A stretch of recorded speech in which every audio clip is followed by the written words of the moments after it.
Она никак не ожидала этого, ведь она впервые решила вступить в такие отношения с Мироном. Они встречались с 8 класса. Он говорил, что любит ее, что они вместе поступят в университет, а окончив, поженятся. А тут такая новость. Ася испугалась, что беременна. Она поняла это не сразу, а когда до нее дошло, то изменить ничего уже было нельзя.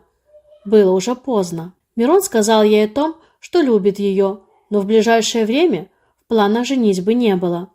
Ему нужно было закончить университет. С женой и ребенком дома он никак не мог учиться. Ася поняла, не стала настаивать и не пошла к его родителям.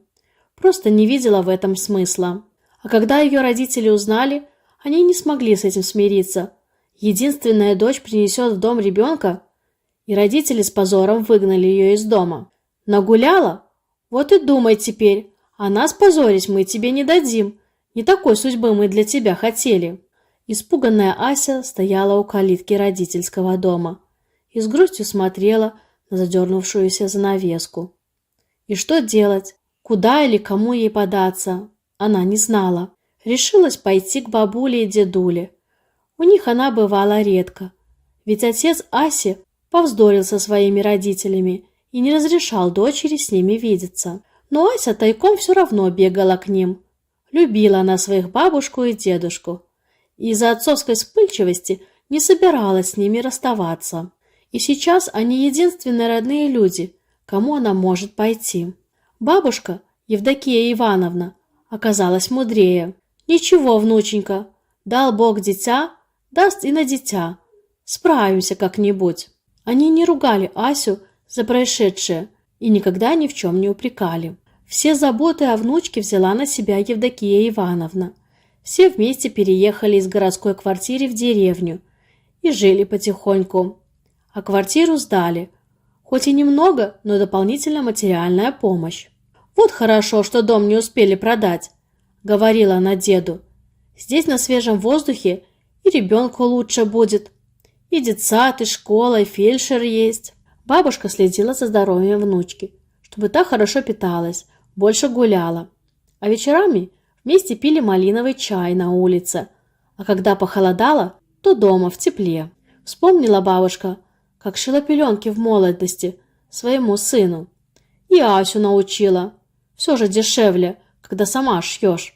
У Аси родился сын здоровеньким богатырем и в срок.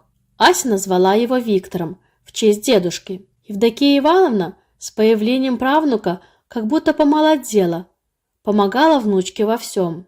«Тебя не давали нянчить, я хоть Витеньку буду растить». Когда Вите исполнилось 2 года, бабушка отпустила Асю на работу. «Иди, милая, лишняя копейка нам не помешает. А за нас не волнуйся, мы справимся», — успокаивала она молодую маму. Витенька рос славным ребенком, тихим, спокойным, совсем как его дедушка. С ним было нянчиться одно удовольствие. Конечно, и баловался, бывало, и не слушался, но это же ребенок, рос рассудительным. Сядет с ним рядом бабушка, объяснит, почему что-то запретили, все подробно расскажет, а Витенька все понимает и больше не делает так. Шли годы. Витя рос смышленым и добрым мальчуганом. В садике, в школе его хвалили. И бабушка с дедом, и Ася гордились мальчиком. Вечерами семья любила посидеть вместе, поговорить, послушать рассказы Евдокии Ивановны о прошлом, о ее молодости. Было что вспомнить.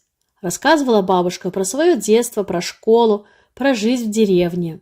Однажды Витя спросил: «Бабуля, а ты, наверное, очень красивая была в молодости?» «Да не знаю, на вкус и цвет, как говорится, товарища нет». «А фотографии у тебя есть?» «Конечно, есть. Сейчас покажу». Евдокия Ивановна пошла в свою комнату и принесла старый альбом, покрытый синим бархатом. «Вот, смотри, это я в 9 классе». «Бабуль, так ты красавица была!» — воскликнул Витя и удивленно взглянул на бабушку. «А это кто?» Мальчик показал на мужчину рядом с ней. «Не узнаешь? Так это же дед твой, Виктор Степанович, доброй души человек. Я в него влюбилась с первого взгляда. Встретились и через месяц поженились. Он такими глазами на меня смотрел, а я на него. Иногда даже говорить ничего нам не нужно было. Понимали друг друга без слов. А это кто? А это мой сын, твой дедушка. Леонид Викторович. Твой сын? Он что, умер? Да нет, живой. Я ничего не понимаю. Есть дед, а я о нем ничего не знаю. Почему? Удивленно посмотрел Витя на бабушку. Ася ушла на кухню. Она не знала, как объяснить Вите, почему родные бабушка и дедушка ни разу его не видели. Она сама не понимала, почему они так с ней поступили. А уж как это можно было объяснить ребенку, когда сама не знаешь ответ? Евдокия Ивановна стала объяснять. В жизни так бывает. Иногда близкие люди ссорятся друг с другом и перестают общаться. Вот немного подрастешь, я тебе объясню, почему мой сын так поступил. Только перенесем наш разговор на попозже. Видишь, как мама расстроилась? Пошли лучше чай пить. Мама пирожков с вишней напекла. Вон как вкусно пахнет, перевела разговор Евдокия Ивановна. Ну ладно, потом так потом. Ты лучше признайся, на танцы бегала? Наверное, от женихов отбоя не было? Ведь ты у нас красавица. Бабушка ему улыбнулась. Приятно ей было слышать такие слова от внука. Какие танцы? Семья была не маленькой. Нужно было помогать матери. Да и отец строгий был. О танцах я могла только мечтать. А сейчас уж никто и не пригласит. Я вырасту и приглашу тебя, бабуль. Ну вот и договорились. А теперь пойдем. Мама твоя нас уже заждалась. Хотел Витя после 9 класса уйти из школы и поступить в техникум. Но Ася с Евдокией Ивановной уговорили остаться в школе. «Витя, ты у нас умный парень. Ты в университет поступишь. Мы в твоих силах не сомневаемся». И он прислушался. Учителя тоже были рады, что он остался, ведь все верили, что этому парню дорога в университет. А в это время за Асей начал ухаживать Валентин. Он недавно приехал в деревню, в домик, доставшийся ему по наследству от дяди. Решил остаться здесь, да хозяйством заниматься. Но Ася ухаживания не принимала. Некогда ей было. Надо сначала сына на ноги поставить, а потом уже можно и о себе подумать. Но Валентин сказал, что будет ждать ее столько, сколько она скажет. Влюбился он по уши, а пока не сидел сложа руки, развивал свое хозяйство. По делам, связанным с работой, часто советовался с Асей, Евдокией Ивановной. Они знали, кого из деревенских можно на работу брать, а кого нужно обходить 10-й дорогой. Евдокия Ивановна после таких его визитов всегда намекала Асе, чтобы присмотрелась. Хороший ведь работящий мужик. А та только отмахивалась, хоть и нравился ей Валентин. Родители Аси приехали, когда Витя учился в последний год в школе, в выпускном классе. Готовился к экзаменам. Было ему 17 лет. Приехали на внука посмотреть, да познакомиться. К тому времени Витя вырос, и бабушка рассказала ему правду. Евдокия Ивановна постаралась рассказать все бережно и вежливо, но выводы Витя сделал сам. Он понял, что он главный и единственный в доме мужчина. Жаль, что дедушка не дожил до этого момента, и он стал о прабабушке и матери еще больше заботиться. Ася ему жизнь посвятила, так и не вышла замуж. Когда пришли непрошенные гости, эмоций никто не проявлял. Встретили, просто пригласили к столу. Приготовили чай с бабушкиными пирогами. Нам самим представиться, кто мы, или ты скажешь? Витя, высокомерным тоном заговорил наконец Леонид Викторович. Я знаю, кто вы, спокойно ответил Витя. Вы родители моей мамы. А вы, парень кивнул в сторону деда, сын моей бабушки, Евдокии Ивановны. Да, только Евдокия Ивановна тебе не бабушка, а прабабушка, уточнила мать Аси. Твоя единственная бабушка – это я. Нет, это вы заблуждаетесь. У меня есть только одна бабушка, самая любимая и единственная. Зовут ее Евдокия Ивановна, и глазом не моргнув, произнес Витя. Если у нас одна группа крови, то это не значит, что мы с вами близки.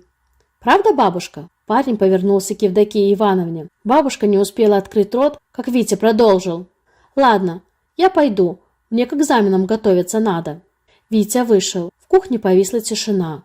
Взрослые молчали, не зная, о чем говорить. «Пошли», — обратился Леонид Викторович к жене. «Зря мы это затеяли. Поздно уже. Я ведь тебя предупреждал». «Погоди, сынок», — остановила его Евдокия Ивановна. «Я вот тебе что скажу. У тебя вырос замечательный внук. Он, конечно, обижен на вас, но ведь у него есть на это причина. Но ты ведь взрослый человек и должен постараться завоевать его доверие». Мужчина ничего не ответил матери и ушел с несостоявшейся бабушкой. Вот и закончилась школа. Витя хорошо сдал все экзамены. Остался выпускной вечер. На выпускной вечер он пойдет в новом костюме, на который заработал сам. Он подрабатывал на ферме у Валентина Максимовича. За последний год он очень подружился с мужчиной. Витя знал, что и маме он нравится, только она не признается в этом. Как-то разговорились они после работы, и Валентин Максимович сказал, что предлагал Асе встречаться, но она ему отказала. Причину называть не стал. Но Витя и сам все понял. Тогда Витя и предложил Валентину Максимовичу пойти на его выпускной. Мол, маму кто-то должен сопровождать. Валентин Максимович подумал, да и согласился. Но договорились, чтобы маме и бабушке этого не говорить. И вот наступил торжественный вечер. Выпускников было немного. Им всем хватило места в клубе. Там будут и аттестаты вручать, а потом танцы, встреча рассвета на реке. Витя купил 2 красивых букета и пошел домой. Постучал в дверь. Евдокия Ивановна поспешила открыть.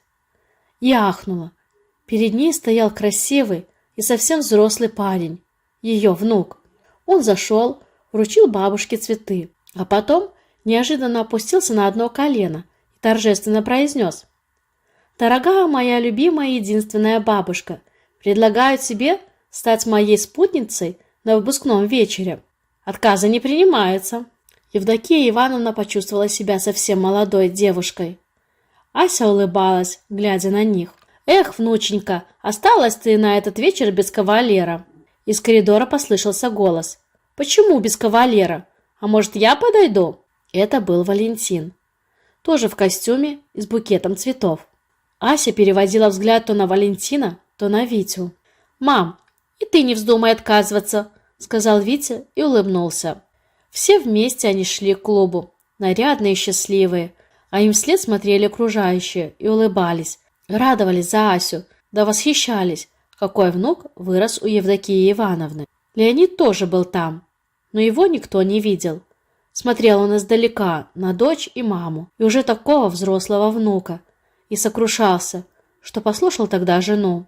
Но ничего, он все исправит, он сможет, и у него в душе жила большая надежда, что у него все получится. Дорогие друзья, вам понравился рассказ? Напишите в комментариях. Спасибо за время, проведенное со мной. Ставьте лайк и подписывайтесь на канал. Всегда рада видеть вас в новых видео.